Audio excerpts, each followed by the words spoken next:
thing about becoming the person you always wanted to be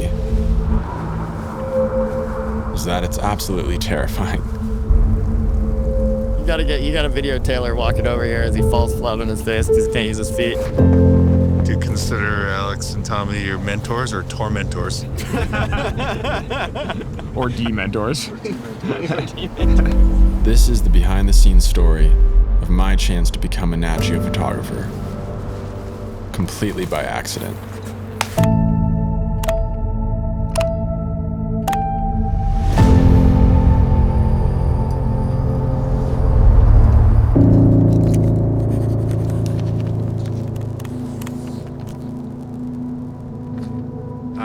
Taylor Shaffer from San Diego, California.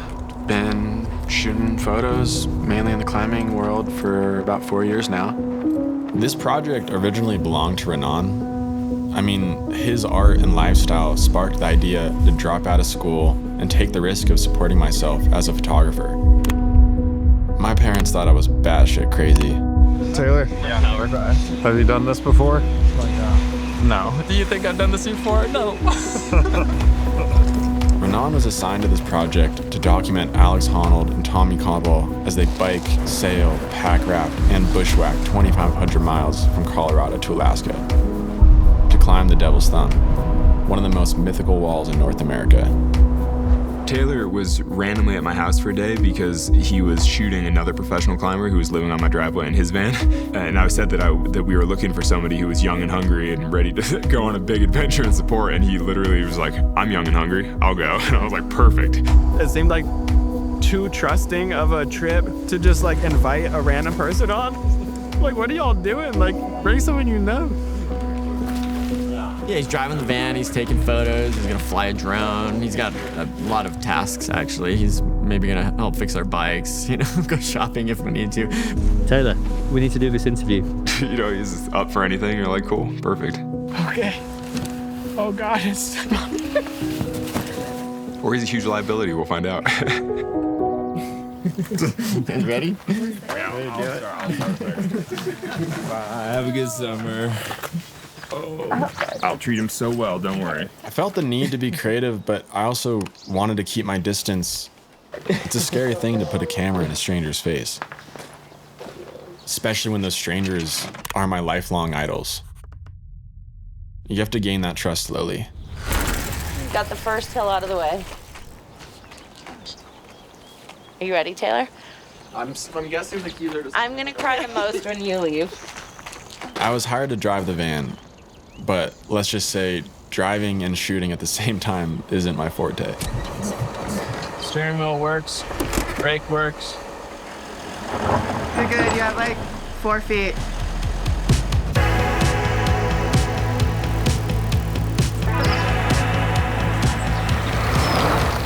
Yeah, now we're into 2 months. I think we're doing it.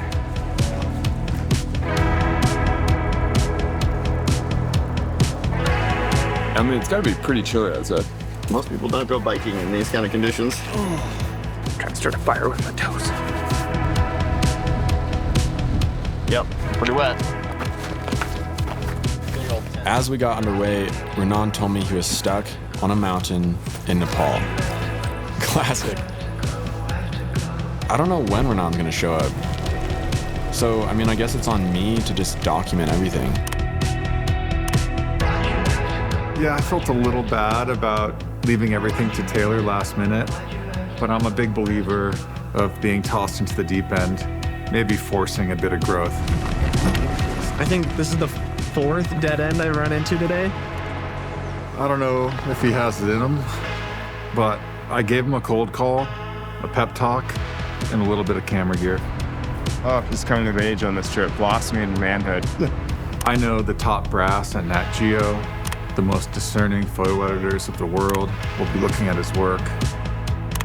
If he doesn't deliver, this chance won't come back. You guys found us. Nice work. This could either be a life-changing moment for Taylor's career, or he could just drive the van. It's up to him. I'm not scared because I'm with the 2 best rock climbers in the world. I know, their legacy. I know what they've done. Of course, I've been following them for years. But we'll see. It'll be interesting to like get to know them more personally and just see their true character. Go and wrestle? No,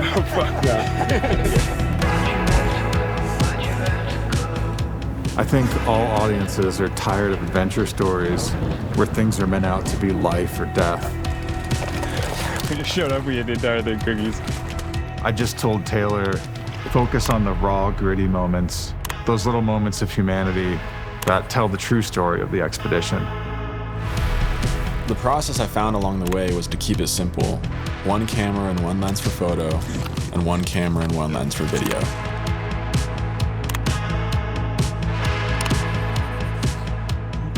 I know. Yeah, Taylor. It's such a long trip that it's turning into just like the lifestyle. You know, we have our routines in the morning and we're learning our way around each other, and it's like really fun little like family dynamic.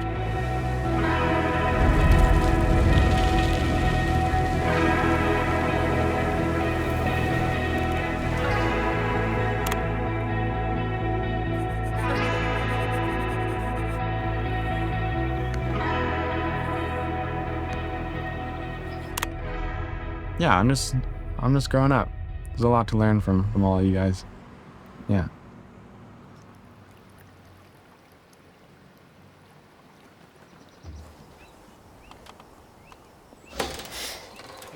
Do you guys feel like every year you have to like one up it? No. You know? I mean, do harder stuff all the time? Yeah, like do harder stuff or feel like pressure to like keep proving. I don't, that's not what drives me to like do hard shit though anymore. I'm like, I know that I'm not gonna top it anymore, so. This trip also has this like deeper goal of trying to raise awareness and protect these wild places. The expedition itself is always only a means to tell a greater story. The point is to have an adventure and to learn something about yourself and learn something about a landscape. But I don't know, I just can't help but feel like the world just is not built for bike touring. So, there go all the trees in Canada. Tom and I both thought that bicycling across British Columbia was going to feel more and more wild as we got further north and there were fewer people and fewer towns. But the reality was that it was all heavy truck traffic, heavy logging, really obvious signs of human influence on the landscape, basically. Tommy and Alex aren't just climbers. They think deeply about this world, and I'm just trying to do my best to mirror their observations in what I'm shooting. Our job as storytellers isn't just to show the world as a better or more beautiful place, but to show the truth behind the beauty. We are in Prince Rupert, British Columbia. We're about to get on a sailboat that will take us up into Alaska. This marks the end of our over 2,000-mile bike ride from Colorado. Here, we made it to the ocean. We made it to the ocean. We're gonna go to Prince of Wales Island and meet up with Marina Anderson, who's like this incredible indigenous activist, and learn about the forest. I've never met Marina, but Tommy told me she's just an absolute powerhouse in the advocacy realm, both globally and locally.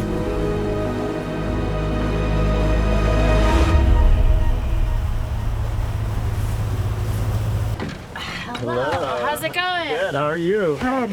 Thank you so much. Hi, Marina. Alex. Nice to meet you too. You honestly came at the best time of the year. So tomorrow we're gonna go fishing. Do we need to know anything to be able to fish? Because we don't know anything. Keep your feet away from the net. Okay. Because we let the net run out of the boat. It'll pull you Oh, it'll in. take you away. Yeah. I mean, okay. I don't care about you too much to pull the net really fast and disrupt the fish. That's fair, that's fair. I'm trying to observe and learn in what seems like a lot of sensitive subjects. I mean, overall, I think exploration's pretty shitty. I just do, and that's probably not a part that we put in here, but, you know, we're so excited to be, like, finding all this shit out that people have known for 20,000 fucking years. Like, it's really shitty. It usually means that you're coming into somebody's backyard, and when you're doing that, you've got to do that with care. To fall in love with the landscape and to fall in love with mountains or the ocean or things like that is just, it's beautiful. And I love that people are able to do that. But when you're going to go on these journeys, doing it properly is what really matters. Making sure that you're able to connect with the people, connect with the local folks. I used to think the most impressive photos were derived from cutting-edge athletic performance, but I'm realizing maybe photos that represent a deep truth, a bigger story, those hold an even greater power. I've found that the best photographers are also the best listeners. The Tongass National Forest is technically one of the national forests that's under the stewardship of the Department of Agriculture, but really it lies within my homelands here in Southeast Alaska. The Haida, the Tlingit, the Tsimshian have all been part of the Tongass and utilized this forest since time immemorial, really. What are you checking for? Seeing if they're good to eat. Oh, you can eat them? Yeah. Over the course of the last couple of decades, we've had a lot of logging in this area and clear-cut logging, where it's like large swaths of land that are completely cut down. This is a clear cut from 2016, and you can see that they just, cut all the trees down as they go through. If there's any way to help amplify the work that we have going on the ground, then that's the best way to help protect the Tongass, is to strengthen the people in the communities and the inside of it.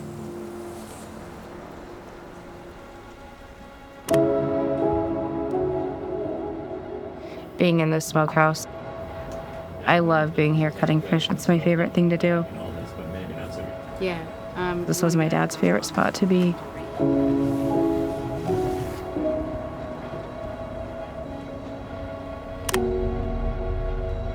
Yeah, do you feel connected with them at any time we're foraging and fishing and flying fish? So my dad and I spent a lot of time in the forest, and he'd start showing me what was happening and kind of explaining to me that they messed up when they logged, Cutting down the rest of the forest wasn't the answer.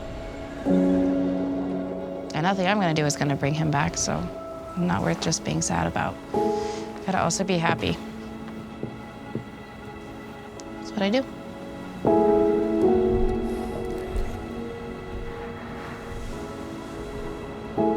My dad died when I was 19, really unexpectedly. But I think the more sad thing about that is the fact that he didn't leave the same kind of legacy that your dad did. For me as a dad, I just wonder if I'll have that connection to place with, my daughter or my soon-to-be 2 daughters. I don't know. I mean, I think it's a rare thing.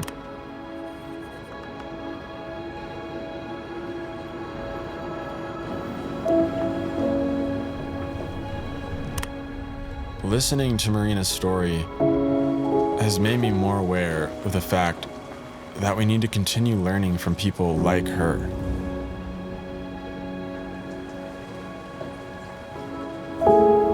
I have a lot to think about,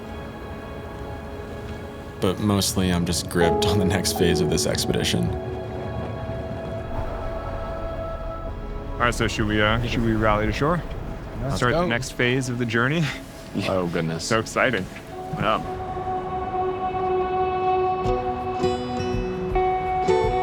Yeah, so the Devil's Thumb is this extraordinary mountain. It's like a 7,000-foot tall granite spire that sits on top of these heavily crevassed glaciers surrounded by the biggest temperate rainforest in the world. Most people helicopter right to the base of the mountain these days because basically climate change has made the glaciers impassable. I finally caught up with the expedition for what was the hardest section, when we had to pioneer a new way through the impenetrable forest to the base of the mountain. Hi, Mom. Still here. Haven't gotten cut from the trip yet. Hey, Mom. With the boys. Hi, Mom. We're being very safe. We're about to get very wet. I thought that having Renan along would help, but it kind of just made me even more nervous. What are you thinking, Taylor? Well, partially regretting my decisions to stay, but Yeah, it's gnarly. Out of all the places I've ever been, this place is like, doesn't want you to be here. Everything's spiky. Everything's wet and like we're not supposed to be here at all. That's why people fly in.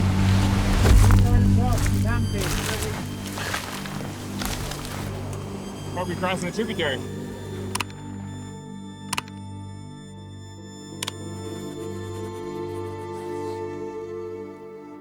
It's going to be pretty devious for this next section. We walked well into the darkness, climbing walls of slime with 2 near-death falls. I'm good. The update is we are grinding to a halt and everyone's going to die on this hill. But not me. I'm going to be the last one to die, I think. At one point, Alex belayed us all with a rope as thin as a shoelace. Then they started singing. Raining, raining, raining in the forest. It's raining, raining. Will we get cliffed out, or will we get to camp? It's raining in the forest and it's raining, raining. Will we ever get out, or do we live here now? It's raining in the forest and it's raining, raining. Nice. Long day. Very long day.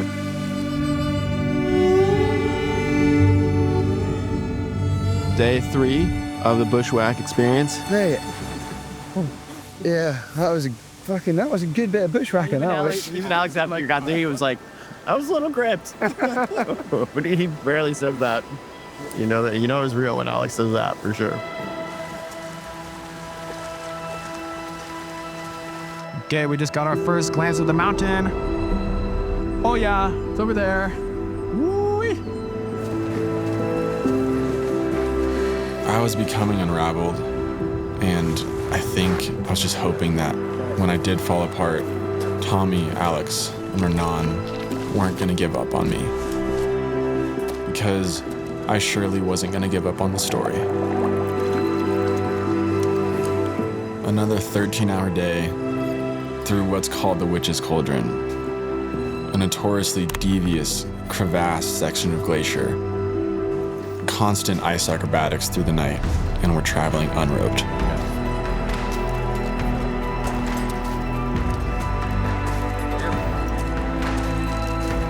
Nice. Adventure points. Turns out it's really far. But we made it somewhere. Surprisingly, my 1 camera, 1 lens survival tactic got me through to the end. By like starting and biking and sailing and walking all the way in, it's like you're able to actually like feel a full range of emotions. I guess after all this, maybe now I've earned my place as part of the team.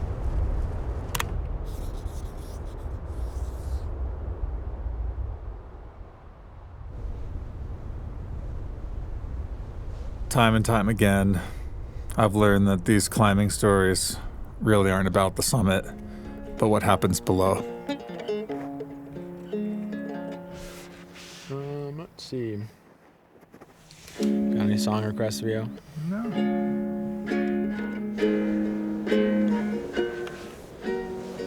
I know Alex and Tommy have like their big climbing thing left to do, but my job was to help them get all the way here, and now we're here, so now I wait for them to get back, and then we'll all go home.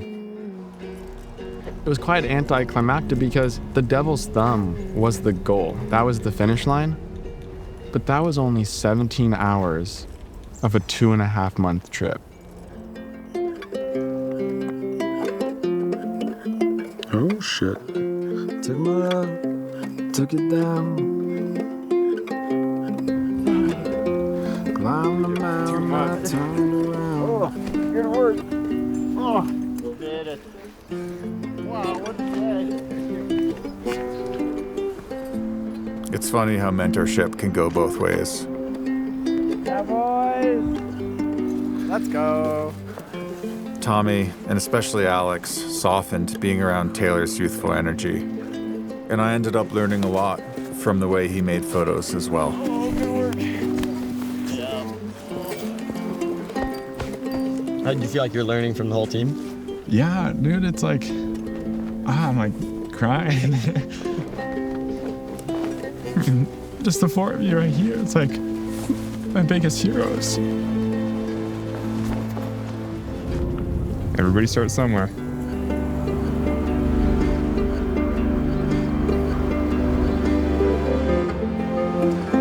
An entire year went by. Finally, the yellow book arrived on the doorstep, and the proof was there. I don't think there's ever been a photographer on the headline that originally wasn't assigned to the article. That's part of the essence of creativity. Opening up yourself, opening up your tools, sharing things with others, so that instead of forcing the story's coming to you. Alex and Tommy to climb the devil's thumb. And one big adventure about to end.